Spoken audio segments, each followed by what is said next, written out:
وہ زمانے میں معزز سے مسلمان ہو کر اور تم خوار ہوئے تارک قرآن ہو کر. خیرکم من تعلم القرآن وعلمہ، تم میں سے بہترین لوگ وہ ہیں جو قرآن سیکھیں اور سکھائیں. بسم اللہ الرحمن الرحیم. اللہم صلی علی محمد وعلی آل محمد وبارک وسلم. السلام علیکم ناظرین، پروگرام قرآن فورم میں ایک بار پھر آپ کی خدمت میں حاضر ہیں.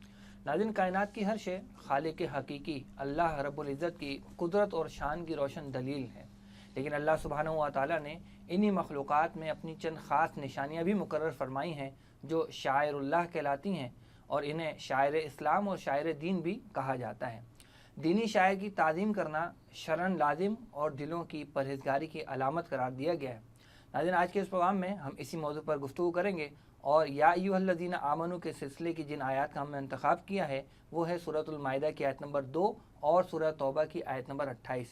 سورۃ المائدہ کی آیت نمبر 2 میں اللہ سبحانہ و تعالیٰ ارشاد فرماتے ہیں: اعوذ باللہ من الشیطان الرجیم، بسم اللہ الرحمن الرحیم.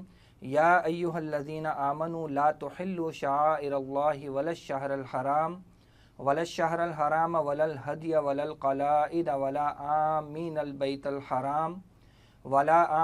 البیت الحرام یبتغون فضلا من ربہم ورضوانا وَإِذَا حَلَلْتُمْ فَاصْطَادُوا وَلَا يَجْرِمَنَّكُمْ شَنَآنُ قَوْمٍ أَن صَدُّوكُمْ عَنِ الْمَسْجِدِ الْحَرَامِ أَن تَعْتَدُوا وَتَعَاوَنُوا عَلَى الْبِرِّ وَالتَّقْوَى وَلَا تَعَاوَنُوا عَلَى الْإِثْمِ وَالْعُدْوَانِ وَاتَّقُوا اللَّهَ إِنَّ اللَّهَ شَدِيدُ الْعِقَابِ.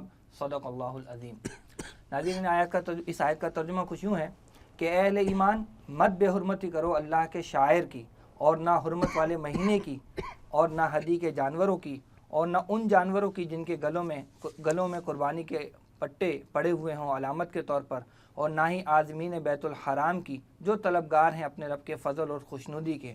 ہاں، جب تم حلال ہو جاؤ یعنی احرام کھول دو تو پھر تم شکار کر سکتے ہو، اور تمہیں آمادہ نہ کرے کسی قوم کی دشمنی کہ انہوں نے روکے رکھا تمہیں مسجد حرام سے کہ تم بھی ان پر زیادتی کرنے لگو، اور تم نیکی اور تقوی کے کاموں میں تعاون کرو، اور گناہ اور ظلم و زیادتی کے کاموں میں تعاون مت کرو، اور اللہ کا تقوی اختیار کرو، یقیناً اللہ تعالیٰ سزا دینے میں بہت سخت ہے.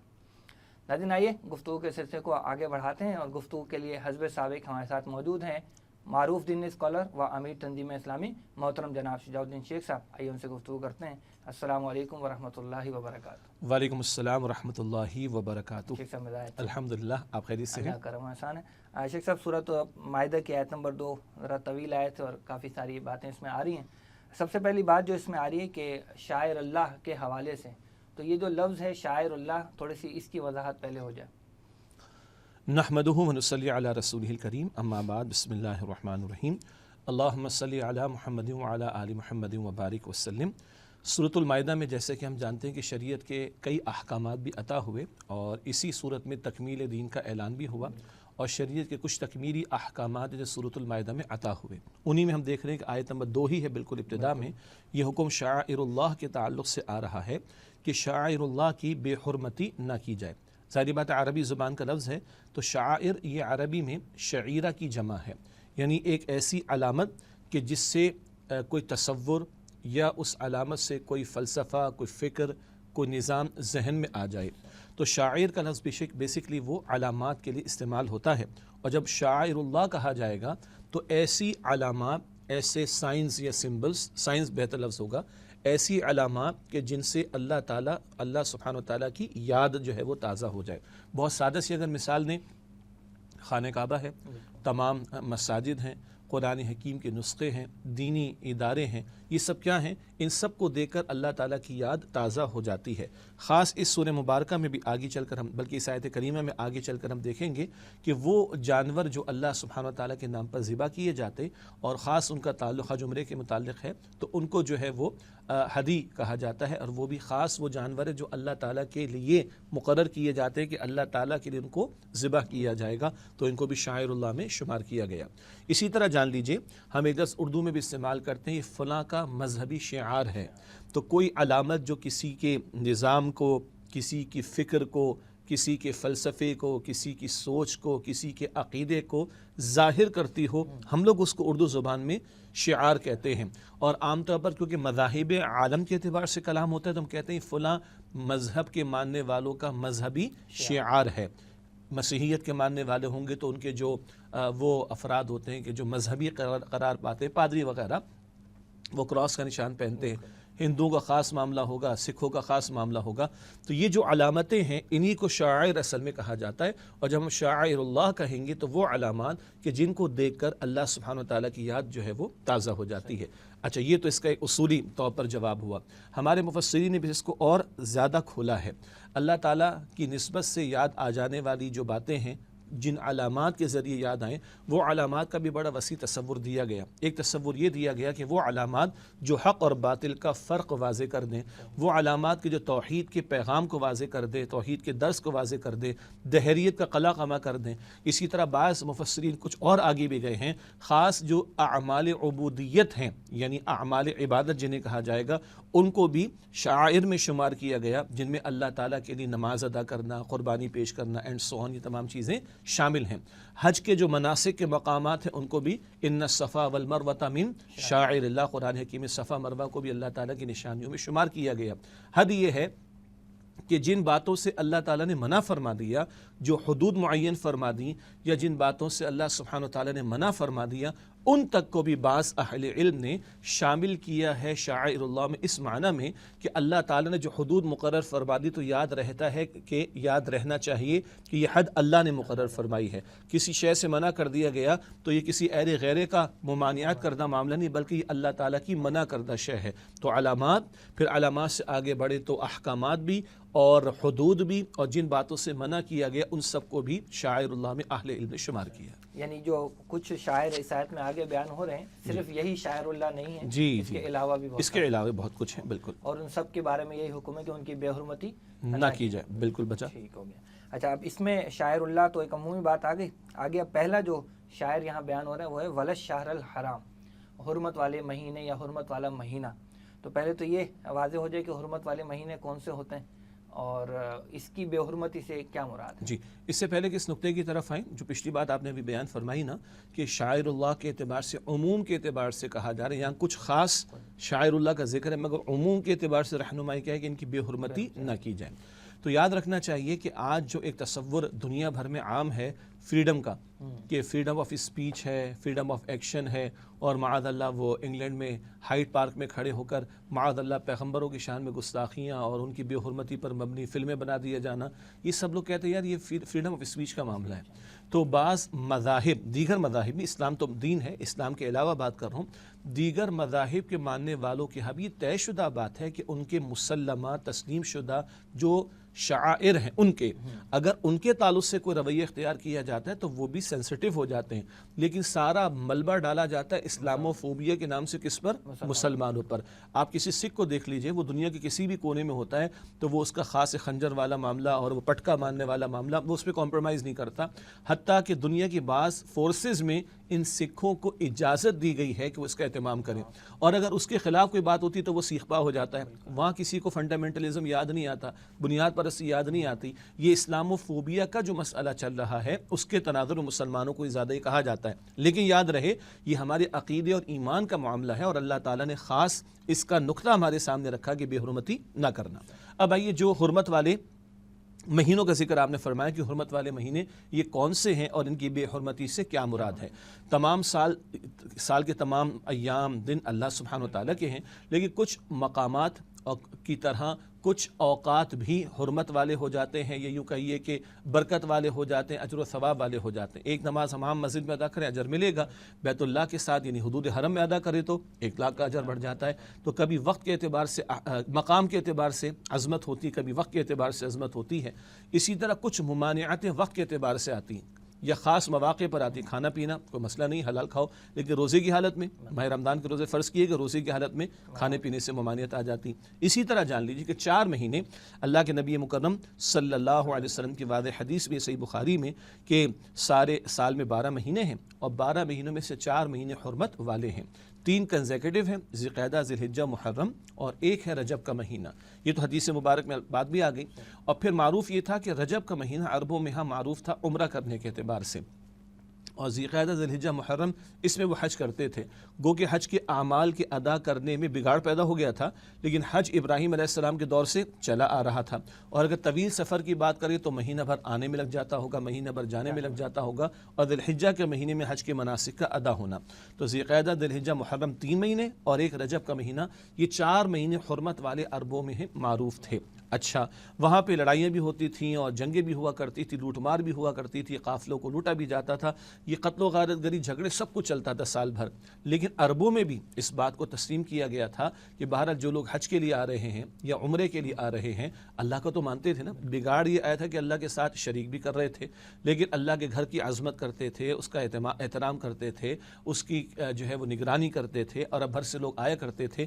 تو ان ایام میں، ان مہینوں میں بلکہ عربوں میں بھی طے ہو گیا تھا کہ اس میں ہم سیز فائر کر دیں گے، ہم جنگ نہیں کریں گے۔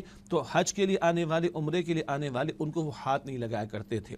شریعت اسلامی نے بھی ان مہینوں کی حرمتوں کو برقرار رکھا ہے، عربوں کے یہاں بھی سلسلہ جاری تھا، اور شریعت اسلامی نے بھی ان حرمتوں کو برقرار رکھا ہے۔ تو یہ ہیں 4 مہینے، اور بے حرمتی سے مراد قتل و غارت گری کرنے کا معاملہ، لوٹ مار کا معاملہ، جس میں ان عربوں کے یہاں بھی اہتمام تھا کہ وہ رک جایا کرتے تھے۔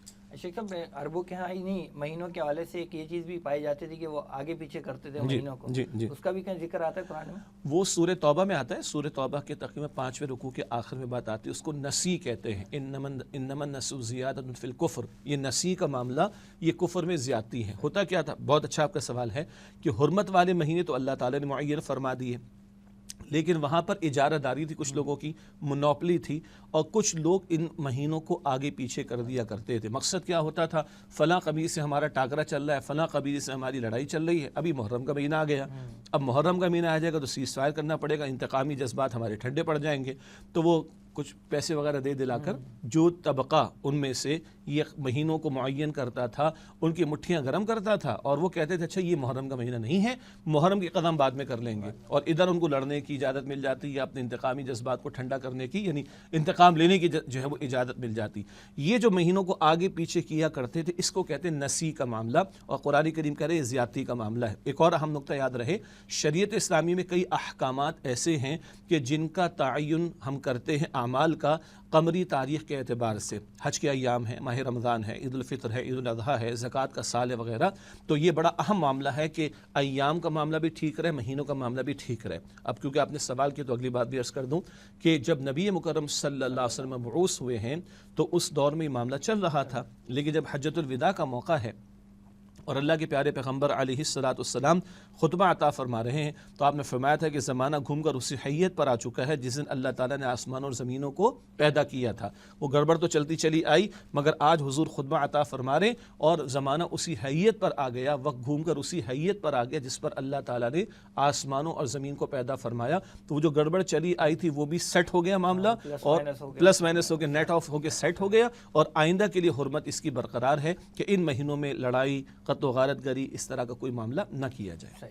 شیخ صاحب، آگے جن چیزوں کی حرمت کا بیان ہے وہ 2 چیزیں آ رہی ہیں کہ فرمایا ولل ہدیہ ولل قلائد، کہ ہدی اور قلائد یقیناً جانوروں کی بات ہے۔ میں یہ جاننا چاہوں گا ان دونوں طرح کے جانوروں میں کوئی فرق ہے؟ نہیں، فرق نہیں ہے، جانور تو ایک ہی ہیں، مگر ان کے بیان کے اعتبار سے ایک فرق واقع ہو گیا۔ وہ کیا فرق ہے؟ ہدی ان جانوروں کو کہا جاتا ہے کہ جن کی قربانی پیش کی جاتی ہے، اور یہ خاص وہ جانور ہے کہ جن کی قربانی حدود حرم میں پیش کی جائے گی۔ ٹھیک ہو گیا بات؟ تو وہ 4 جانور قرآن حکیم اشارتاً کلام کرتا ہے، اونٹ ہے، گائے ہے، بکری ہے، بھیڑ ہے، نر و مادہ کی بات ہو رہی۔ تو یہ وہ جو جانور جو قربان کیے جا سکتے ہیں یا کیے جاتے ہیں، اور خاص یہ ذبح کیے جائیں گے حدود حرم میں، ان جانوروں کو ہدی کہا جاتا ہے۔ ایک بات ہو گئی، باقی اس کے احکامات اپنی جگہ پر ہیں۔ دوسری بات یہ کہ جب یہ اللہ سبحانہ و تعالیٰ کے لیے ذبح تو ہو رہے ہیں اور خاص حدود حرم میں تو ان کے گلوں میں کوئی علامت ڈال دی جاتی، کوئی پٹا ہوگا، کوئی رسی ہوگی، بلکہ مفسر نے لکھا کوئی جوتی بھی ڈال دیا کرتا تھا، کوئی جو ہے وہ درخت کی چھال ڈال دیا کرتا تھا، تو کوئی علامت ان کے گلے میں ڈال دی جاتی تھی کہ بھئی یہ جانور یہ برکت والے بھی ہیں اور یہ محترم اس معنی میں کہ ان کی حرمت برقرار رکھنی ہے اور ان کے ساتھ زیادتی کا معاملہ نہیں کرنا، تو ان کے گلے میں جو علامت ڈال دی گئی، پٹا یا کوئی رسی یا کوئی اور شے، تو یہ جانور جو ہدی کے تھے جن کے گلے میں پٹا وغیرہ ڈال دیا گیا، اس پٹے ڈال دیے جانے کے لیے قلائد کا لفظ آیا، جس کی واحد جو ہے وہ قلادہ ہے۔ تو جانور ایک ہی ہیں، جن کے گلے میں علامات ڈال دی گئی ہیں ان کو پھر قلائد کہا جاتا ہے، یعنی ہدی کے وہ جانور جن کو پٹا ڈال دیا تو وہ قلائد قرار پاتے ہیں۔ ان کی بے حرمتی کس طرح ہو سکتی تھی؟ ہاں، بڑا اچھا معاملہ ہے۔ پہلی بات تو یہ ہے کہ یہ جانور خاص اللہ تعالیٰ کے لیے ذبح کیے جا رہے ہیں، اور پھر مزید برا یہ کہ حدود حرم میں ان کو لے جایا جا رہا ہے۔ اب کوئی ان کے مالکوں سے چھین لے، لوٹ مار تو ہوتی تھی نا، تو چھین لیا جانا یہ بھی کیا ہے؟ زیادتی کا معاملہ ہے، بے حرمتی کا معاملہ ہے۔ یا ان کو کعبے تک پہنچنے نہ دیا جائے، ان کو نہ پہنچنے دیے جائے سے کیا مراد ہے؟ ان پر جو ان کے ساتھ جو لوگ جا رہے ہیں، جو یہ جانور قربان کریں گے، وہاں پر ان کو روکا جائے گا، تو جانور بھی روک دیے گئے۔ تو یا تو ان کے مالکوں سے چھین لیا جائے، یا ان کو کعبے تک پہنچنے نہ دیا جائے، یا جیسے جانوروں کے ساتھ کبھی مار پیٹ کر لی جاتی ہے تو مار پیٹ کا معاملہ کیا جائے، یا کوئی دوسرا کام مثلا سواری کے لیے استعمال ہو رہا ہے یا دودھ وغیرہ کے لیے استعمال کیا جا رہا ہے۔ یہ ساری چیزیں ایسی ہیں کہ جو ان کی بے حرمتی یا ان کے ساتھ زیادتی کرنے کے مترادف ہے، ان سب سے منع کیا گیا۔ ٹھیک، شیخ صاحب آگے فرمایا گیا کہ ولا آمین البیت الحرام، نہ جو بیت حرام کا قصد کرنے والے ہیں، یبتغون فضلا من ربہم ورضوانا، جو اپنے رب کے فضل اور رضا کے متلاشی ہیں، تو ان سے عمرے اور حج کرنے والے لوگ ہی یقیناً مراد ہوں گے۔ تو ان کی بے حرمتی کس طرح ہو سکتی تھی اس زمانے میں، یا آج بھی کیسے ہو سکتی ہے؟ جی، آج تو بہت زیادہ دکھائی دیتی ہے۔ کووڈ کے معاملے کو ہٹا دیں تو سر ہم بات کرتے ہیں انشاءاللہ تعالیٰ، لیکن پہلے غور فرمائیں، پہلے تو جانوروں کا ذکر آیا۔ جو جانور حدود حرم میں ذبح ہونے جا رہے ہیں ان کا احترام سکھایا جا رہا ہے، ان کے ساتھ زیادتی نہ کی جائے، ان کی بے حرمتی نہ کی جائے۔ تو جو بندے اللہ کے گھر کی طرف جا رہے ہیں ان کا تو اور بڑھ کر احترام ہوگا، ادب ہوگا، اکرام ہوگا، سپورٹ ہوگی، جو بھی تعاون ہوگا، نہ کہ ان کے ساتھ زیادتی کی جائے۔ تو یہ دوبارہ میں عرض کر رہا ہوں کہ جانوروں کا ادب بتایا جا رہا ہے، تو جو لوگ اللہ کے گھر کی طرف حج کرنے، عمرہ کرنے جا رہے ہیں، ان کا ادب کس قدر ہونا چاہیے۔ اب ان کے ساتھ زیادتی کیا ہو سکتی ہے؟ اب میں آپ سے کیا عرض کروں، مطلب یہ کہ آج کل تو وہ ایک بہت بڑا بزنس، اگر کووڈ کے 2 سالوں کو ہم نکال دیں، اللہ تعالیٰ حالات کو اور بہتر فرمائے، عافیت آسانی کا معاملہ فرمائے، جو ایک لوگوں نے اس کو بزنس تو بنایا، چلو بھائی آپ سپورٹ کر رہے ہو، آپ اپنی جس کو کہتے ہیں نا سروس چارجز لے لیں، کچھ نفع بھی لے لیں، کوئی بحث نہیں ہے، لیکن قصائی بن جائیں اور ان کے گلے کاٹنا شروع کر دیں، مراد لوٹ مار کرنا شروع کر دیں، خواہ وہ ادھر کا معاملہ ہو سعودی حکومت کا کہ وہاں پر کرایے کو بڑھا دیا جائے۔ بھائی آپ کو پتہ ہے کہ 30 لاکھ بندے نے یا 20 لاکھ بندے نے آنا ہے اور اس پیریڈ کے اندر ہی آنا ہے، تو اب اس پیریڈ کا فائدہ اٹھا کر چیزوں کو مہنگا کرنا اور ریٹس کو بڑھا دینے کی کوشش کرنا، ایئر ٹکٹس کو مہنگا کر دینے کی کوشش کرنا، اشیاء کو مہنگا کر دینے کی کوشش کرنا، ہوٹلز کے کرایے کو مہنگے کر دے، یہ جو کچھ اس طرح زیادتی کے طور پر کر رہا ہے تو یہ حاجیوں کو لوٹنے ہی کے مترادف ہے۔ اسی طرح جو مختلف پاکستان سے لوگ جاتے ہیں اور دنیا کے ملکوں سے جاتے ہیں، اور وہ اگر دیکھیں نفع کمانا ایک شے ہے، ظلم کرنا بالکل منع ہے، تو وہ ظالمانہ انداز سے اگر لوٹ مار شروع کر دیں تو یہ اپنی جگہ پھر دھوکہ دیتے ہیں، استغفر اللہ، کہتے ہیں جی ہم آپ کو یہ فیسلٹی دیں گے، فیسلٹی یہ دیتے ہیں، اور وہاں پر حاجی کچھ کہتے ہیں بھائی تم اللہ کے گھر میں ہو، بھائی مطلب تم یہ نہ، بھائی تو بھی تو اللہ کے گھر میں ہے ہاں، اللہ کے گھر میں حدود حرم میں ایک نماز کا ثواب کتنا بیان ہو رہا ہے؟ 1 لاکھ، تو یہ بھی تو ڈر ہوگا، گناہ کرو گے تو اس کا شدت کا معاملہ کتنا بڑھ جائے گا۔ تو یہ تمام تر اگر جو کوئی لوٹ مار کر رہا ہے، یہ ساری لوٹ مار یہ جو ہے وہ حاجیوں کو تکلیف دینے کے مترادف ہے۔ پھر حاجیوں کا آپس کا معاملہ، یعنی ساتھ رہنا ہوتا ہے، ساتھ سونا بھی ہوتا ہے، کمرے میں سونا ہوتا ہے، پھر مینا کے خیمے ہوتے ہیں، عرفات کی حاضری، مزدلفہ کا معاملہ وغیرہ وغیرہ۔ اب اس کے دوران میں کوئی زیادتی کر رہا ہے، کسی کو تکلیف پہنچا رہا ہے، کسی کے ساتھ ظلم کا معاملہ کر رہا ہے، یہ سارا کچھ اسی بے حرمتی کے ذیل میں آئے گا۔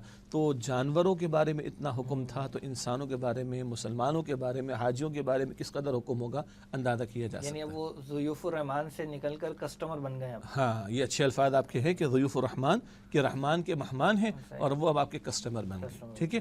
ہاں، ہم یہ کہیں گے یہاں پر بہت اچھے لوگ بھی ماشاءاللہ حکومتوں کی سطح پر بھی، اور کہنا چاہیے کہ پرائیویٹ جو گروپس لے کے جاتے ہیں کہ واقعی لگتا ہے کہ خدمت کر رہے ہیں، بھائی نفع کماؤ منع نہیں کر رہے ہم، یعنی بحث نہیں کر رہے، اس پہ ظلم نہ کرو، بس اصل نقطہ ہے ظلم نہ کرو۔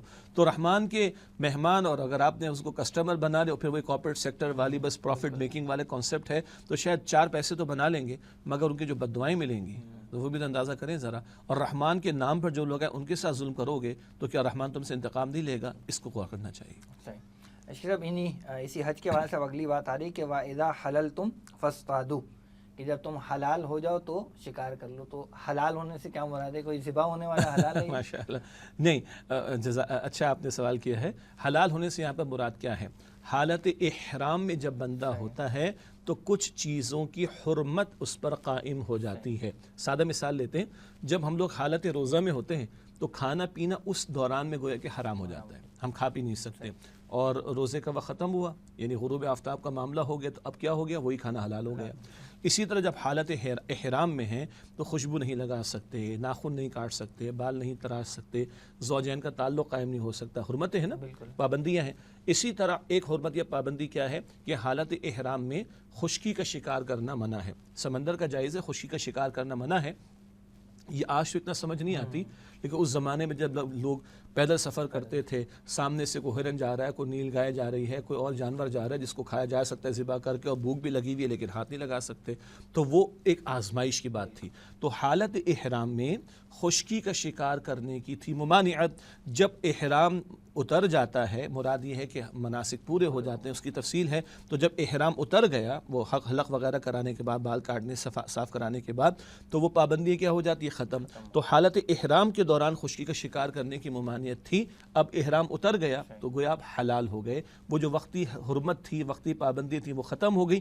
اب چاہو تو شکار کر سکتے ہو. اچھا یہاں کو یہ مراد نہ لے، اچھا بھائی اب تو بڑی مشکل بات آ گئی، ایک تو احرام کی پابندیاں ختم، اب شکار بھی کرنا پڑے گا. یہ شکار کرنے کا حکم نہیں آ رہا، بلکہ جو ممانعت تھی اس کے ختم ہونے کا اعلان ہے. اگر چاہو تو شکار کر سکتے ہو، اب پابندی نہیں ہے. حالت احرام میں پابندی تھی. شیخ صاحب گرامر کے اعتبار سے تو یہاں فعل امر آ رہا ہے کہ فاصطادوا، یعنی شکار کرو. ماشاءاللہ، کیونکہ ناظرین کرام ہمارے نعمان صاحب جو ہے ماشاءاللہ یہ گرامر کا بھی شغف رکھتے ہیں، تو اچھا سوال کر رہے ہیں. اس کو اس انداز سے اچھی بات ہے، یہ بھی ایک تعلیم ہم سب کی بھی ہو، ناظرین کی بھی ہو جائے، کہ ہمیشہ فعل امر جس کو ہم انگلش میں امپیریٹو کہتے ہیں، وہ ہمیشہ حکم کے لیے نہیں آتا. جب میں اللہ تعالیٰ سے دعا کرتا ہوں ربنا آتینا، O Allah give me this and that, ٹھیک ہے، تو یہ گیو می یہ بھی امپیریٹو ہے، جس کو آپ نے عربی گرامر کے اسلوب میں کہا فعل امر ہے. کیا میں اللہ کو حکم دے رہا ہوں؟ استغفر اللہ، میں اللہ سے ریکویسٹ کرتا ہوں. تو فعل امر یعنی امپیریٹو کا انداز کبھی وہ ریکویسٹ کے لیے آتا ہے، کبھی وہ ایڈوائس کے لیے آتا ہے، کبھی وہ پرمیسیبلٹی کے لیے آتا ہے، اور کبھی وہ حکم کے لیے بھی آتا ہے. ایک اور اصطلاح جو فقہا استعمال کرتے ہیں، ایک امر للوجوب ہوتا ہے اور ایک امر للاستحباب ہوتا ہے. یعنی کبھی حکم کا صیغہ استعمال ہوتا ہے، حکم کے فعل امر استعمال ہوتا ہے حکم دینے کے لیے، اور کبھی وہ پرمیسیبلٹی کے لیے، پسندیدہ ہونے کے لیے، یا اجازت کے لیے. سورہ جمعہ میں آتا ہے نا فَإِذَا قُضِيَتِ الصَّلَاةُ فَانتَشِرُوا فِي الْأَرْضِ، جب نماز جمعہ مکمل ہو جائے تو زمین میں پھیل جاؤ، وَابْتَغُوا مِن فَضْلِ اللَّهِ، اور اللہ کے فضل میں سے تلاش کرو. اب کچھ لوگ تو پریشان ہو جائیں گے جن کا سیٹرڈے کو جو ہے وہ فرائیڈے کو ہاف ڈے ہوتا ہے، یا کچھ لوگ تو فرائیڈے کو دکانیں نہیں کھولتے، خاص طور پر پنجاب میں، سندھ میں، انٹیریئر کے علاقوں میں. تو کیا اب وہ نماز کے بعد جمعے کی نماز کے بعد کاروبار کرنا فرض ہے؟ نہیں بھائی، اجازت ہے. حالت یعنی اذان جمعہ سے نماز جمعہ ادا کرنے کے دوران ممانعت تھی، اب وہ نماز جمعہ کی تکمیل ہو گئی، چاہو تو تم کاروبار کر سکتے. تو یہ اجازت کی بات آ رہی ہے، حکم کی بات نہیں آ رہی. جزاک اللہ. شیخ آیت کے اگلے سے اللہ فرما رہے ہیں کہ ولا یجرمنکم شنآن قوم ان صدوکم عن المسجد الحرام ان تعتدوا، کہ کسی قوم کی دشمنی تمہیں اس بات پر آمادہ نہ کر دے کہ انہوں نے تمہارے ساتھ زیادتی کی تو اب تم بھی زیادتی کرو. تو یہ کسی خاص سیاق و سباق میں زیادتی کا ذکر ہو رہا ہے یا یہ عمومی حکم آ رہے ہیں؟ جی، ایک خاص پس منظر تو ہے، اور اس خاص پس منظر کے تعلق سے ایک رہنمائی عطا کی جا رہی ہے. قرآن حکیم کا خاصہ ہے نا، قرآن حکیم 23 برس کے دوران میں نبی اکرم صلی اللہ علیہ وسلم پر نازل ہوا، اور بہت سارے سوالات آتے تھے، معاملات آتے تھے، واقعات پیش آتے تھے، رہنمائی آتی تھی. یہ تو اس تعلق سے ہو گیا. تو اس کو کہتے ہیں تعویل خاص. ایک خاص پس منظر میں آیات کا نزول ہوا، شان نزول کہتے ہیں، اور حکم آتا ہے. اور ایک ہے تعویل عام کا معاملہ کہ آج اس کو کیسے اپلائی کیا جائے گا، آج میرے اور آپ کے لیے اس میں کامن رہنمائی کیا ہے، اس کو تعویل عام کہا جاتا ہے. یہ جو خاص الفاظ آ رہے ہیں، ولا یجرمنکم شنآن قوم ان صدوکم عن المسجد الحرام ام تعتدوا، ایک خاص پس منظر ہے، وہ ہم سب کو معلوم ہے. ہم جانتے ہیں کہ سن 6 ہجری کی بات ہے، ہجرت کے بعد 6واں برس ہے، نبی مکرم صلی اللہ علیہ وسلم کو خواب میں دکھایا گیا تھا۔ سورہ فتح کے آخر میں ذکر بھی آتا ہے کہ آپ اپنے پیارے صحابہ کرام کے ساتھ جو ہے وہ اللہ کے گھر کا طواف کر رہے اور گویا کہ عمرہ ادا کرنے جا رہے ہیں۔ اللہ کے نبی علیہ السلام کا خواب وحی پر مبنی تھا، آپ نے اعلان کیا اور آپ اپنے صحابہ کرام کے ساتھ تشریف لے گئے، مگر ہم سب کو معلوم ہے کہ مشرکین کی انا آڑے آ گئی، ان کا کہ ان کو اگر ہم نے اجازت دے دی تو گویا کہ ان کو تو ہم نے تسلیم کر لیا، بہرحال یا ہماری ناک کٹ جائے گی۔ مشرکین کے سرداروں نے خاص طور پر سوچا، تو پھر یہ معاملہ ان کی طرف سے زیادتی کا ہوا اور مسلمانوں کو عمرہ ادا کرنے سے روکا گیا۔ پھر صلح کا معاملہ ہوا جس کو صلح حدیبیہ کہا جاتا ہے اور جس کو قرآن حکیم نے سورہ فتح کے آغاز میں فتح مبین قرار دیا۔ تو وہاں بتایا جا رہا ہے کہ انہوں نے تو تمہیں ظلم کرتے ہوئے زیادتی کرتے ہوئے روک لیا تھا، لیکن کہیں ایسا نہ ہو جائے کہ ان کے اس طرز عمل پر تمہارا رد عمل یہ ہو کہ تم بھی کہیں زیادتی کا معاملہ کر بیٹھو۔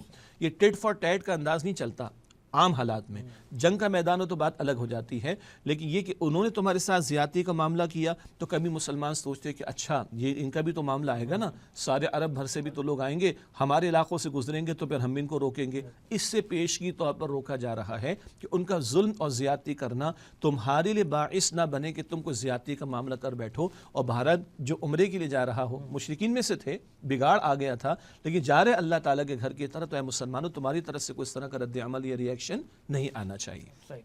تو یہ صلح حدیبیہ کے حوالے سے بھی ہو گیا، اور ویسے بھی جو مکی زندگی میں روکا جاتا تھا اس پر بھی شاید اس کا اطلاق ہو جائے گا۔ اطلاق ہو جائے گا عموم کے اعتبار سے کہ 13 برس تو انہوں نے ظلم و ستم ہی کیا نا مسلمانوں پر، کہ اللہ تعالیٰ کے گھر سے بھی روکنے کی کوشش کی اور زندگی اجیرن کی اور ایمان پر رہنے پر ان کو روکنے کی ان لوگوں نے کوشش کی، تو وہ عموم کے اعتبار سے مکے کے 13 برس کو بھی شامل کیا جا سکتا ہے۔ البتہ اکثر مفسرین نے خاص جو 13 برس کے بعد یہ صلح حدیبیہ کا معاملہ ہوا وہ تو بالفعل روکنے والی بات ہو گئی، اور پورے 1400 صحابہ کرام موجود ہیں تو اس کی طرف بھی اشارہ کیا ہے۔ شیخ صاحب آگے اللہ سبحانہ و تعالیٰ فرما رہے ہیں وَتَعَاوَنُوا عَلَى الْبِرِّ وَالتَّقْوَى وَلَا تَعَاوَنُوا عَلَى الْإِثْمِ وَالْعُدْوَانِ، کہ نیکی اور تقوی کے کاموں میں تعاون کرو اور گناہ اور زیادتی کے کاموں میں تعاون نہ کرو۔ تو یہ اسی پچھلے حکم کی وضاحت ہو رہی ہے، یہ ایک الگ حکم یہاں دیا جا رہا ہے، اور اس حکم سے کیا مراد ہے؟ جی، یہ قرآن حکیم کا ایک بڑا آفاقی قسم کا اصول جو ہمیں عطا ہو رہا ہے۔ ایک تو پچھلے سوال کے تسلسل میں بات آ گئی ہے کہ کسی کے زیادتی کرنے پر تم زیادتی کا رویہ اختیار نہ کرو، یہ تو ایک اصولی بات ہمارے سامنے ہے۔ یہ جو جملہ یہاں پر اس مقام پر عطا ہو رہا ہے کہ نیکی اور تقوی کے کاموں میں ایک دوسرے کے ساتھ تعاون کا معاملہ کرو اور گناہ اور زیادتی کے کاموں میں ایک دوسرے کے ساتھ تعاون کا معاملہ نہ کرو، یہ ایک اصولی آفاقی رہنمائی مسلمانوں کو عطا کی جا رہی ہے۔ خیر کی بات ہو، اچھی بات ہو، اللہ کی مخلوق کی نفع کی بات ہو، جہاں کہیں بھی ہو، وہ گویا کہ ہماری بات ہے، ہمارا اس میں کوئی حصہ ڈل سکتا ہے زبان کے ذریعے سے اور عمل کے ذریعے سے، اخلاقی طور پر کسی کی مدد کرنے کے ذریعے سے، تو مسلمان کو اس میں اپنا حصہ ڈالنا چاہیے۔ اور یہاں تک بھی ہے، خیر کی بات ہے، ممکن ہے کہ وہاں سے آ رہی ہو کہ جس سے میرے اختلاف رائے ہے، لیکن اگر وہ بات خیر کی ہے تو اس فرد کو میں چھوڑ دوں جس سے میرا اختلاف ہے، اس بات جو کہ خیر کی بات ہے، میرا حصہ اس خیر کی بات کی معاونت کے لیے، اس کی ترویج کے لیے استعمال ہونا چاہیے۔ اسی طرح اگر کہیں زیادتی کا معاملہ ہے تو زیادتی ہے، ظلم تو ظلم ہے، گناہ کی بات تو گناہ کی بات ہے، کہیں بھی ہے مجھے اس سے نفرت بھی ہونی چاہیے، اور اس گناہ کی بات سے فقط نفرت ہی نہ ہو، جہاں میرے پاس ہاتھ کی طاقت تو مجھ سے بدل دوں اس کو، جو حدیث مبارک میں آتا ہے جو کوئی تم میں سے بدی کو دیکھ اپنے ہاتھ سے بدل دے۔ اگر ہاتھ کی طاقت نہیں تو زبان سے بدلے، زبان کی طاقت نہیں دل میں برا جانے۔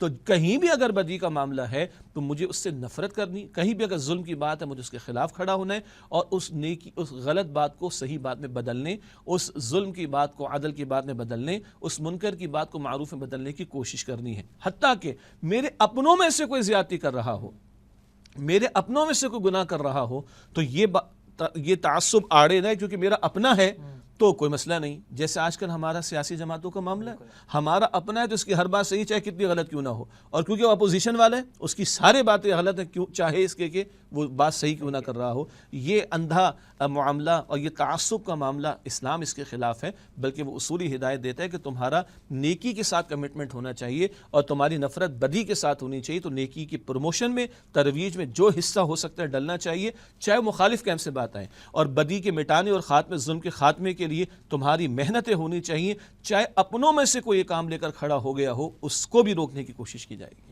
جزاک اللہ شیخ صاحب، ابھی بریک کا وقت ہوا ہے، مزید کلام کریں گے اس پر۔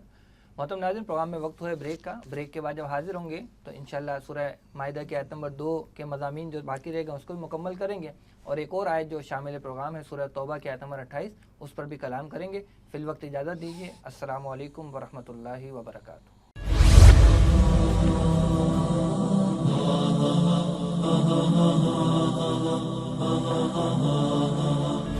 وہ زمانے میں معزز سے مسلمان ہو کر اور تم خوار ہوئے تارک قرآن ہو.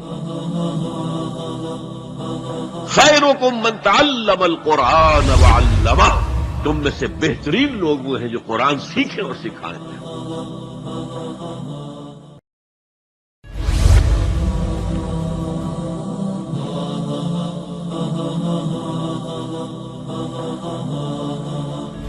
وہ زمانے میں معزز سے مسلمان ہو کر اور تم خوار ہوئے تارک قرآن ہو.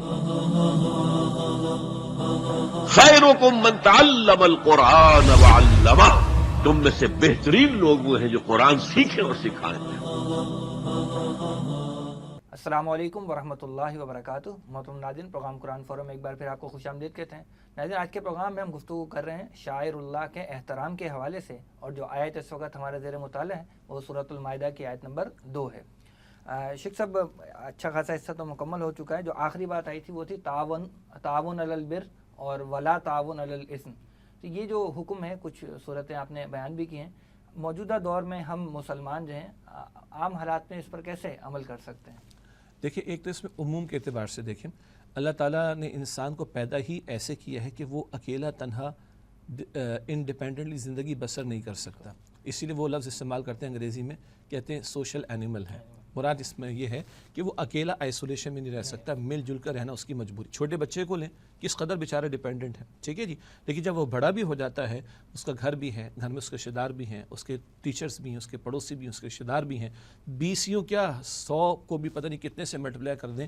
معاشرے میں جو فیسلٹیز اویلیبل ہیں ان فیسلٹیز کو پرووائڈ کرنے والے، وہ ٹرانسپورٹیشن ہو، وہ یوٹیلیٹیز ہوں، وہ شاپنگ سینٹرز ہوں، وہ مختلف چیزیں بیچنے والے ہوں. ایک تو اللہ نے ہمیں بنایا ہی ایسا ہے کہ ایک دوسرے کے ساتھ تعاون کیے بغیر ہماری زندگی بسر نہیں ہو سکتی. یہ تو پہلا سٹیپ ہو گیا. اگلا سٹیپ جو اختیار کے اعتبار سے، جس کی طرف بریک سے پہلے بھی بات ہوئی ہے، کہ ایک دوسرے کی مدد کرنا خیر کے کاموں کے اعتبار سے، خیر کی تعلیم بھی اس میں شامل ہے، خیر پر عمل کر کے نمونہ لوگوں کے سامنے پیش کرنا بھی شامل ہے، خیر پر عمل کرنے میں اگر کوئی اسسٹنس اس کو چاہیے ہے وہ بھی اس میں شامل ہے. شر سے خود بھی بچنا ہے، دوسروں کو بھی بچانا ہے، جو دین کی تعلیم ہے کہ امر بالمعروف نہی عن المنکر والی بات ہے. اب اس کو اور ایک اسٹیپ آگے لے کے جائیں تو پھر امت مسلمہ کا تصور آتا ہے کہ کہیں بھی خیر کی بات ہو تو ہمیں اس میں اپنا حصہ ڈالنا چاہیے، کہیں بھی شر کی ظلم کی بات ہو تو اس کو مٹانے کے لیے ہمیں اپنا حصہ ڈالنا چاہیے. آج اگر امت مسلمہ کو گلوب پر دیکھیں تو 2 ارب مسلمان زمین پر رہتے ہیں، اور کہاں کہاں نہیں مسلمانوں پر ظلم ہو رہا، کہاں کہاں ان کا خون نہیں بہایا جا رہا. سب سے زیادہ لاشیں پچھلے 70 برس میں مسلمانوں کے عراق میں، افغانستان میں، فلسطین میں، کشمیر میں جو ہے وہ گرائے گئے ہیں یا شہید کیے گئے ہمارے بھائی اور بہنیں. تو اس تعلق سے یہ جو ظلم ہے اس کے خاتمے میں خاموش بیٹھے رہنا یہ بھی ظالموں کی حمایت ہے. تو یہاں پر آواز بلند کرنا، اور جن کے پاس اقتدار کی طاقت ہے وہ اپنے اقتدار کی طاقت کو استعمال کر کے عالمی فورم پر اس ظلم اور ستم کے خاتمے کے لیے بات کریں، یہ بھی بدی اور زیادتی کے تعلق سے ضروری ہے کہ ہمارا حصہ نہ ڈلے بلکہ اس کے مٹانے میں ہمارا حصہ ڈلے. اور انٹرنیشنل لیول پر آپ آ جائیے، امت کس کام کے لیے کھڑی کی گئی؟ یہ امت خرجت للناس، لوگوں کے لیے برپا کی گئی. اسے نیکی کا حکم دینا ہے، بدی سے روکنا ہے. تو اب انسانیت کی یہ مدد کرنا، انسانیت کے ساتھ یہ تعاون کرنا، انسانیت کو یہ اسسٹنس پرووائڈ کرنا کہ بندوں کو آخرت کی فکر دی جائے، بندوں کو جہنم کے عذاب سے بچایا جائے، یہ تعاون بھی ان کے ساتھ ضروری ہے. میں یہ تو مان رہا ہوں کہ یہ پیٹرول پمپ والا مجھے تعاون دے رہا ہے کہ پیٹرول اویلیبل ہے، گوکے میں پیسے بھی لیتا ہوں. یہ ایک دکان والا، او بھائی اس سے بڑھ کر میرے جسم سے بڑھ کر میری روح اور میری دنیا سے بڑھ کر میری آخرت کی ضرورت ہے، اس میں ہمیں ایک دوسرے سے تعاون کرنا چاہیے. اور یہ جو اس میں نیشن اسٹیٹس کا جب سے تصور آیا تو اس میں تو معاملات کافی خراب ہو گئے، تعصب بڑھ گیا نا. سب سے پہلے میں کا نعرہ لگا تو باقی جائیں جہنم میں، استغفر اللہ، باقی مرتے تو مرے، تو باقی جو مر رہے ہیں کل میں نہیں مروں گا کیا؟ اگر ہم یہ تصور رکھیں گے، اس تعصب پر جائیں گے، تو جو دوسروں پر بیت رہی ہے، کل میری لائن میں میں بھی کھڑا ہوں گا، تو امت کا تو تصور جوڑ کا ہے نا، امت کا تصور توڑ کا نہیں ہے۔ آج ہم نے توڑ کر کھڑا کر دیا امت کو 57 حصوں کے اندر۔ اگر امت جوڑ کر کھڑی ہوگی تو اپنا بھی معاملہ بہتر کرے گی، دوسروں کی بھی فکر کرنی جن کے لیے امت کو کھڑا کیا گیا ہے۔ شیخ صاحب آیت کے آخری حصے پر آتے ہیں، اللہ تعالیٰ فرما رہے ہیں کہ واتقوا اللہ ان اللہ شدید العقاب، اللہ کا تقوی اختیار کرو اور اللہ سخت سزا دینے والا ہے۔ تو یہ تقوی کا مجموعی آیت سے کیا ربط بن رہا ہے؟ دیکھیے، سارے اخلاق حسنہ کے حصول کی بنیاد یہ ہے کہ میرے دل میں اللہ کی محبت بھی ہو اور اللہ تعالیٰ کو پا لینے اور اس کو راضی رکھنے کا جذبہ بھی ہو، تبھی میں خیر کے کاموں میں اور اخلاقی اعتبار سے اپنے آپ کو بہتر کروں گا۔ ورنہ کئی مرتبہ خیر کے کام کرنے، خیر کی بات کرنے اور عمدہ اخلاق کے مظاہرے کے لیے کاسٹ پے کرنی پڑتی، سچ کڑوا ہوتا ہے نا، تو کاسٹ پے کرنی پڑتی۔ اور جتنے اخلاق رذیلہ ہیں، برے اخلاق ہیں، برے اعمال ہیں، برے کام ہیں، ان سب سے بچنے کے لیے جڑ و بنیاد اللہ کا خوف ہے کہ میں نے مرنے کے بعد اللہ سبحانہ و تعالیٰ کو جواب بھی دینا ہے، اور اگر آج میں اس کی معصیت میں لگا ہوا ہوں تو کل اس کی پکڑ بڑی سخت ہوگی۔ جتنا یہ خوف خدا دل میں ہوتا ہے اتنا ہی ہم خیر میں آگے بڑھتے اور شر سے بچتے، اور جتنا اللہ کو پا لینے کا جذبہ ہوگا تو اللہ کی مخلوق کو بھی خیر کی طرف لانے اور شر سے بچانے کا جذبہ میرے اندر بڑھے گا۔ گویا یہ تقوی تمام حدیث مبارک کے مطابق حسنات اور بھلائیوں کو پا لینے کی جڑ اور بنیاد ہے۔ شیخ صاحب یہ سورہ مائدہ کی آیت نمبر 2 تو مکمل ہو گئی۔ محترم ناظرین، آج کے پروگرام میں جو دوسری آیت ہم نے شامل کی ہے وہ ہے سورہ توبہ کی آیت نمبر 28۔ سورہ توبہ کی آیت نمبر 28 میں اللہ سبحانہ و تعالیٰ ارشاد فرماتے ہیں، اعوذ باللہ من الشیطان الرجیم، بسم اللہ الرحمن الرحیم، یا ایھا الذین آمنوا انما المشرکون نجس فلا یقربوا المسجد الحرام بعد عامہم ھذا وَإِنْ خِفْتُمْ عَيْلَةً فَسَوْفَ يُغْنِيكُمُ اللَّهُ مِنْ فَضْلِهِ إِنْ شَاءَ إِنَّ اللَّهَ عَلِيمٌ حَكِيمٌ صدق اللہ العظیم۔ ناظرین، اس آیت کا ترجمہ کچھ یوں ہے کہ اے اہل ایمان، مشرکین یقیناً ناپاک ہیں، لہذا اس سال کے بعد یہ مسجد حرام کے قریب نہ پھٹکنے پائیں، اور اگر تمہیں اندیشہ ہو فقر کا تو ان قریب اللہ تمہیں غنی کر دے گا اپنے فضل سے اگر وہ چاہے گا، یقیناً اللہ سب کچھ سننے والا، حکمت والا ہے۔ شیخ صاحب، اس آیت پر اللہ تعالیٰ نے فرمایا کہ انما المشرکون نجس، کہ یہ مشرکین جو ہیں یہ نجس ہیں، ناپاک ہیں، تو اس سے کیا مراد ہے؟ ان کو نجس کیوں قرار دیا گیا؟ جی، آپ نے نجس کا ترجمہ بھی کر دیا کہ ناپاک ہیں۔ ایک پہلا بنیادی اس کا مفہوم تو یہ ہے، یہ اپنے عقیدے کے اعتبار سے ناپاک ہیں، یعنی شرکیہ عقائد ہیں، کفریہ عقائد ہیں، اللہ کے ساتھ کسی اور کو معبود ماننے کا اگر تصور کوئی رکھے ہوئے ہے تو یہ اصل میں تو ان کی باطنی نجاست کا ذکر ہے۔ ایسا نہیں کہ کافر مشرک ہمیں ٹچ کرے گا تو ہم ناپاک ہو جائیں گے، ایسا نہیں ہے۔ تو پہلا بنیادی اس کا مفہوم تو یہ بیان ہو کہ وہ باطن کے اعتبار سے ناپاک ہے۔ نمبر 1، البتہ ان کے کچھ ظاہری معمولات میں بھی کچھ چیزیں ناپاک ہوتی ہیں، جیسے کہ مشرک اور کفار تو وہ شریعت کی پاسداری تو نہیں کرتے۔ اب وہ سور کھا رہے، ان کی پلیٹ میں سور کا گوشت رکھا ہوا ہے، اگر وہ شراب پی رہے، ان کی بوتل میں، ان کے گلاس کے اندر اگر شراب موجود ہے تو یہ ظاہر کی چیزیں بھی ان کی ناپاک ہوا کرتی ہیں، مگر وہ شریعت کے حکم کے مطابق ہے۔ اور اصلاً جو ان کی ناپاکی جو قرآن پاک ذکر کر رہا ہے وہ ان کے باطن کی ناپاکی کا معاملہ ہے، اور جو ان کو حدود حرم میں آنے سے روکا جا رہا ہے وہ اسی بنیاد پر کہ اللہ کے ساتھ شرک کرنے والا، اللہ کا کفر کرنے والا، اس کو اب داخلے کی اجازت نہیں۔ شریعت کے احکامات تدریجاً آئے، دین کا غلبہ ہو چکا ہے، اور اب اللہ تعالیٰ کی طرف سورہ توبہ ہے نا، سن 9 ہجری میں نزول ہو رہا ہے کہ اب ان کے لیے دروازے بند کر دیے گئے۔ اس پہ کچھ لوگ اعتراض کرتے ہیں بھئی یہ مسلمان کیوں نہیں اجازت دیتے؟ تو شیخ احمد دیداد مرحوم نے بہت پیارا جواب دیا تھا، اللہ ان کے درجات کو بلند فرمائے۔ کہا جی مجھے فلاں ملک یوگینڈا میں جانا تھا اور مجھے ویزا لینے کے لیے کچھ شرائط پر عمل کرنا تھا، اگر میں شرائط کو اوکے نہ کروں، اگری نہ کروں تو مجھے انہوں نے ویزا نہیں دیا۔ یہ شرط ہمارے رب نے لگائی ہے، آپ کہو لا الہ الا اللہ محمد الرسول اللہ، اتنی سی شرط پوری کر دو، you are most welcome to the sacred land of حدود حرم، یو آر موسٹ ویلکم۔ تو تم دنیا میں شرائط لگاتے ہو، دنیا کے بادشاہ شرائط لگاتے ہیں، یہ کائنات کے بادشاہ نے شرط لگائی ہے کہ ناپاک یہاں پر اب انٹر نہیں ہو سکتا۔ شیخ صاحب، اس میں نجس کے آپ نے جو مفاہیم بتایا اس میں کوئی ظاہری طہارت کا پہلو بھی آئے گا، اس اعتبار سے بھی نجس؟ جی، یقیناً آپ کے ذہن میں وہ سوال کا پہلو ہوگا کہ جو ہمارے جسم کی پاکی اور ناپاکی سے متعلق شریعت کے احکامات ہیں، یعنی ایک بندہ جب احتلام اس کو ہو جاتا ہے یا زوجین کا تعلق قائم ہو جاتا ہے تو اس پر غسل فرض ہو جاتا ہے، وہ بھی ایک ناپاکی کی کیفیت ہوتی ہے، یہ شریعت کے حکم کے مطابق ہے۔ البتہ یہ مشرکین کفار اس حکم کو تو مانتے نہیں ہیں، لیکن بہرحال شریعت کے تحت یا دین کی تعلیم کے تحت یہ بھی ایک ناپاکی کا معاملہ ہے۔ تو اس اعتبار سے تین باتیں ہو گئیں، ایک ان کے عقیدے کی ناپاکی، ایک معنوی اعتبار سے ناپاکی جیسے کہ غسل کی فرضیت کا ہو جانا، کیونکہ اس کا حکم لاگو تو ہوگا مسلمان پر، مگر وہ کیفیت ناپاکی کی ہوتی ہے جس کو مانتے نہیں ہیں۔ اور تیسرا ان کی ظاہر کی اشیاء کے استعمال جیسے کہ شراب اور سور کے استعمال کے تعلق سے آپ کے سامنے پہلے مثال پیش کی گئی۔ اچھا، ان کے بارے میں فرمایا جا رہا ہے کہ فلا یقرب المسجد الحرام بعد عامہم ھذا، کہ اس سال کے بعد یہ مسجد حرام کے قریب نہ آئے۔ تو ہم نے پچھلا جو آیت کو ہم دیکھ رہے تھے سورہ مائدہ کی آیت نمبر 2، اس میں تو فرمایا گیا تھا کہ نیکی اور تقوی کے کاموں میں تعاون کرو۔ تو اب اگر ایک بندہ جو ہے وہ مشرک ہی صحیح حج یا عمرہ کرنے آ رہا ہے تو اس کو کیوں منع کر رہا ہے؟ بہت اہم نقطہ ہے۔ اللہ تعالیٰ کی شریعت ظاہر کے ہی معاملات کے لیے احکامات عطا نہیں کرتی، اللہ تعالیٰ کی شریعت تو باطن کے حوالے سے بھی رہنمائی عطا کرتی ہے۔ ایک کافر مشرک کو چھوڑیں، ایک مسلمان ہو، اللہ کو مانتا ہے، آخرت کو مانتا ہے، اور عمل بھی خیر کا اور نیکی کا کر رہا ہے لیکن دکھاوے کا کر رہا ہے، تو وہ بھی اللہ تعالیٰ کے قابل قبول نہیں ہے۔ اب یہ تو وہ لوگ ہیں جو ایک عقیدہ ہی کفر کا یا شرک کا رکھ کر اللہ کے گھر میں آنے کی کوشش کر رہے ہیں۔ اول تو ڈے ون سے ان کو اجازت نہیں ہونی چاہیے تھی، لیکن شریعت کے احکامات تدریجاً آئے ہیں، اور غلبہ دین کی جد و جہد 23 برس کے دوران جو نبی اکرم صلی اللہ علیہ وسلم نے فرمائی، ایک وقت تو وہ تھا جب مکے کے 13 برس مسلمانوں پر زندگی اجیرن کر دی گئی اور ان کے پاس قبضہ تھا یا نگرانی میں تھا بیت اللہ ان کی۔ پھر وہ دور بھی آیا کہ جب صلح حدیبیہ کا معاملہ ہے تب بھی انہوں نے ظلم و زیادتی کا معاملہ کیا، مسلمان واپس چلے گئے۔ پھر 8 ہجری میں فتح مکہ کا معاملہ ہو گیا۔ سورہ مائدہ کا ہم جب مطالعہ کر رہے تھے جس آیت کریمہ کا، تو سورۃ المائدہ تو ہے جو 6 ہجری میں اس کا نزول ہو رہا ہے۔ اب سورہ توبہ کی آیت کا مطالعہ ہو رہا ہے، سورہ توبہ تو سن 9 ہجری میں آ رہی، 8 ہجری میں مکہ فتح ہو چکا ہے، وَرَأَيْتَ النَّاسَ يَدْخُلُونَ فِي دِينِ اللَّهِ أَفْوَاجًا کی بات آ رہی ہے۔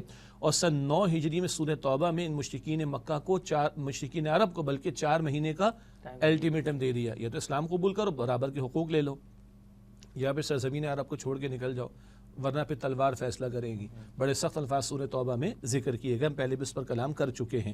اسی تسلسل میں اب یہ بات آ رہی ہے، 4 مہینے کی مہلت بھی دے دی گئی، اور اب ان کے لیے حدود حرم کے دروازے بند کر دیے گئے۔ آنے کا بڑا شوق ہے، تو میں نے تھوڑی دیر پہلے عرض کیا تھا کہ بھائی ایک شرط ہے، کہو اشہد ان لا الہ الا اللہ و اشہد ان محمدا عبدہ و رسولہ، وہ تسلیم کر لو، تمہیں موسٹ ویلکم ہم کہیں گے۔ تو تدریجاً یہ احکامات آئے ہیں، اور بالآخر آخری یہ احکامات جو سورہ توبہ میں مشرکین کے تعلق سے آ رہے ہیں، اور یہ حکم آج بھی یہ حکم آج بھی بالکل آج بھی ہے۔ شیخ صاحب آگے اللہ تعالیٰ فرما رہے کہ وَإِنْ خِفْتُمْ عَيْلَةً فَسَوْفَ يُغْنِيكُمُ اللَّهُ مِنْ فَضْلِهِ إِنْ شَاءَ، کہ اگر تمہیں کسی تنگ دستی کا ڈر ہے تو اللہ تمہیں غنی کر دے گا۔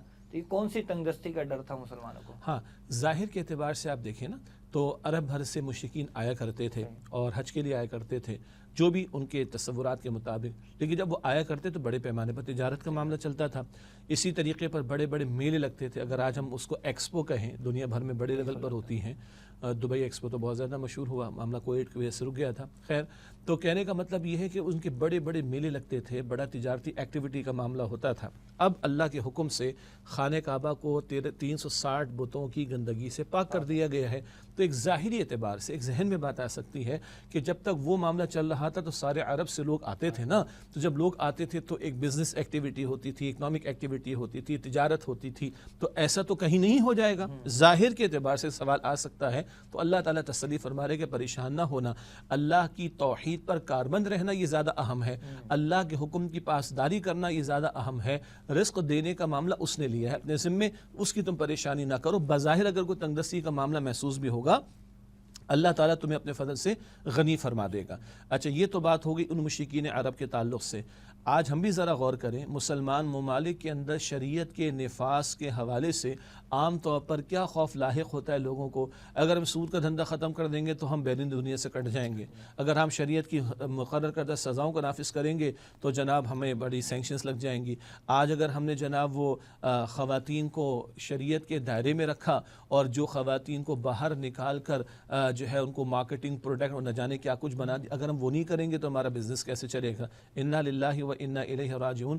اللہ کے رازق ہونے پر شاید یقین نہیں ہے، ایک عورت پر یقین ہے کہ اس کو گاڑی کے بونٹ پر بٹھا کر جب ہم ایڈورٹیزمنٹ کریں گے تو گاڑی بکے گی، اور مردوں کے استعمال میں رہنے والی چیز ایک عورت کم سے کم اس کے قریب بیٹھ کر دکھائی جائے گی، تب ہماری چیز بکے گی۔ تو بھائی اللہ کے بندو اپنے ایمان کا جائزہ لے لو، تمہارا توکل عورت پر ہے، تمہارا توکل اللہ تعالیٰ کی ذات پر ہے۔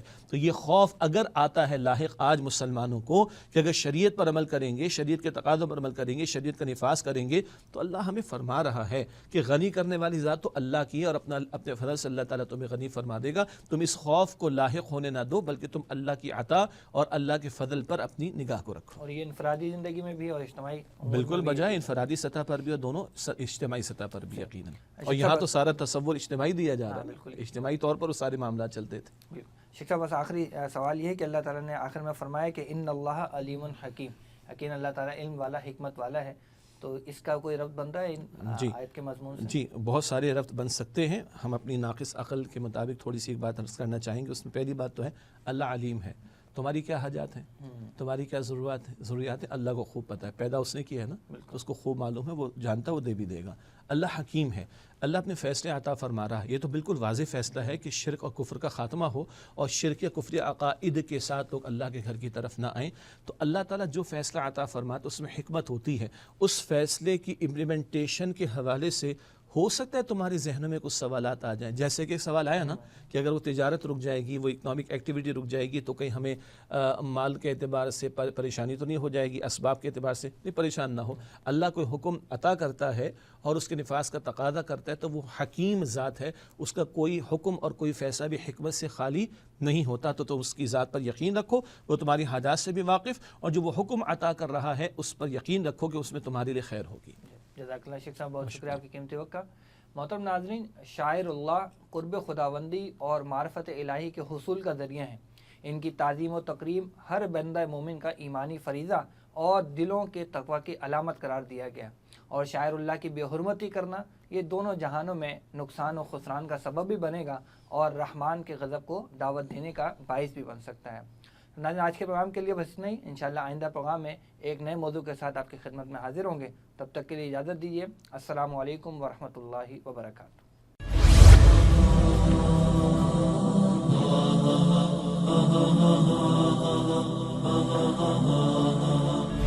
وہ زمانے میں معزز سے مسلمان ہو کر اور تم خوار ہوئے تارک قرآن ہو۔